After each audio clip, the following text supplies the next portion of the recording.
नमस्ते दोस्तों।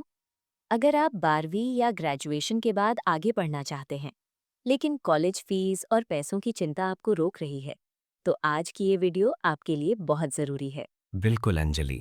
आज हम बात करने वाले हैं प्रधानमंत्री विद्या लक्ष्मी योजना के बारे में, जो खास तौर पर स्टूडेंट्स के लिए स्टूडेंट लोन से जुड़ी एक बहुत ही भरोसेमंद सरकारी योजना है। रोहित, सबसे पहले तो ये बताओ कि आखिर सरकार को ऐसी योजना लाने की ज़रूरत क्यों पड़ी? देखो अंजलि, भारत में हर साल लाखों छात्र मेहनत करके IIT, NIT, IIM, medical college और दूसरे बड़े संस्थानों में सिलेक्शन तो ले लेते हैं, लेकिन फीस इतनी ज़्यादा होती है कि कई स्टूडेंट्स एडमिशन ही नहीं ले पाते। हाँ, मैंने भी कई केसेस देखे हैं जहाँ बच्चे पढ़ाई में बहुत अच्छे होते हैं, लेकिन पैसों की वजह से उनका सपना वहीं रुक जाता है। बस इसी प्रॉब्लम को सॉल्व करने के लिए भारत सरकार ने प्रधानमंत्री विद्या लक्ष्मी योजना शुरू की है, ताकि कोई भी मेधावी छात्र सिर्फ पैसों की वजह से पढ़ाई ना छोड़े। तो चलिए सिंपल भाषा में समझते हैं, प्रधानमंत्री विद्या लक्ष्मी योजना आखिर है क्या? ये भारत सरकार की एक national level student loan scheme है, जिसके तहत छात्रों को बिना किसी गारंटी और बिना गारंटर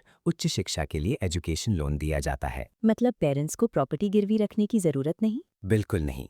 यही इस योजना की सबसे बड़ी खासियत है, कोलैटरल फ्री स्टूडेंट लोन। ये योजना कब शुरू हुई? इस योजना को 6 नवंबर 2024 को केंद्रीय मंत्रिमंडल की मंजूरी मिली और इसे 2024-25 से 2030-31 तक लागू किया गया है।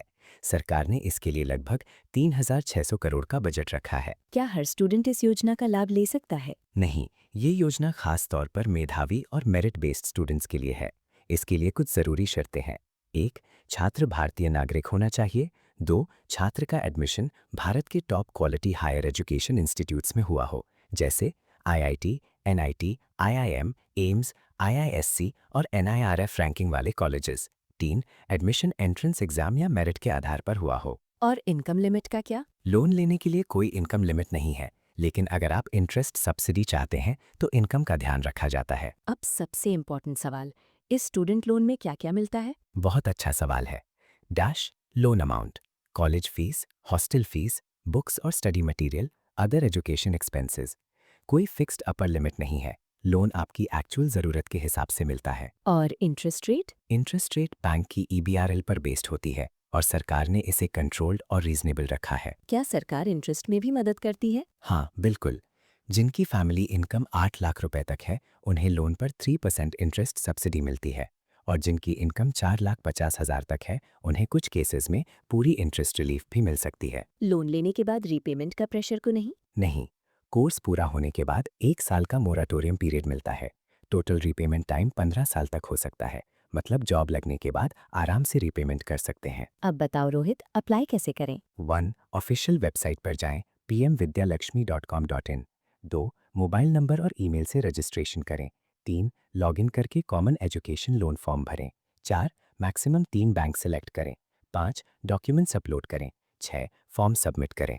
और सबसे अच्छी बात, आप अपने स्टूडेंट लोन एप्लीकेशन को ऑनलाइन ट्रैक भी कर सकते हैं। डॉक्यूमेंट्स कौन कौन से लगते हैं? डॉक्यूमेंट्स बहुत बेसिक हैं। आधार कार्ड, पैन कार्ड, 10वीं 12वीं या graduation marksheet, college admission letter, fees structure, income certificate अगर सब्सिडी चाहिए, पासपोर्ट साइज फोटो। तो आखिर में स्टूडेंट्स को क्या फायदा? फायदे बहुत बड़े हैं। पैसों की वजह से पढ़ाई नहीं रुकेगी, पेरेंट्स पर फाइनेंशियल प्रेशर कम, स्टूडेंट्स कॉन्फिडेंस के साथ पढ़ पाएंगे, better education equals better future. तो दोस्तों, प्रधानमंत्री विद्या लक्ष्मी योजना वाकई उन स्टूडेंट्स के लिए वरदान है जो आगे पढ़ना चाहते हैं लेकिन रिसोर्सेज कम है। अगर आप या आपके घर में कोई स्टूडेंट हायर एजुकेशन का सपना देख रहा है, तो इस योजना की जानकारी जरूर शेयर कीजिए। वीडियो पसंद आई हो तो लाइक करें, शेयर करें और ऐसी ही सरकारी योजनाओं की जानकारी के लिए चैनल को सब्सक्राइब जरूर करें। धन्यवाद दोस्तों, मिलते हैं अगली वीडियो में।